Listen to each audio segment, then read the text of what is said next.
রিজিকের দুয়ার খোলার আগে মানুষ ৩টি পরীক্ষার সম্মুখীন হয়।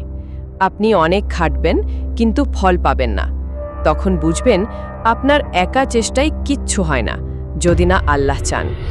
যাদের সবচেয়ে বেশি বিশ্বাস করবেন তারাই আপনাকে ধোঁকা দেবে। তখন বুঝবেন আল্লাহ ছাড়া আসলে আর কেউ আপনার আপন নয়। আপনার থেকে অযোগ্য কেউ আপনার চেয়ে বেশি রিজিক পেয়ে যাবে। তখন বুঝবেন অন্যের নেয়ামত কমলে আপনার বাড়বে না, বা অন্যের বাড়লে আপনার কমবে না, বরং সব আল্লাহর ইচ্ছা। যখন আপনি মন থেকে মেনে নেবেন যে আপনার নিজের বা অন্য মানুষের কোনো ক্ষমতা নেই, সব ক্ষমতা কেবল আল্লাহর, ঠিক তখনই আল্লাহ তাআলা আপনার জন্য রিজিকের সব পথ খুলে দেবেন ইনশাআল্লাহ। পবিত্র কোরআনে বলা হয়েছে, তারা বলে, আমাদের কি এ ব্যাপারে কোনো অধিকার আছে? আপনি বলুন, সব বিষয়ের নিরঙ্কুশ অধিকার কেবল আল্লাহরই। সূরা আল ইমরান ১৫৪ আয়াতাংশ।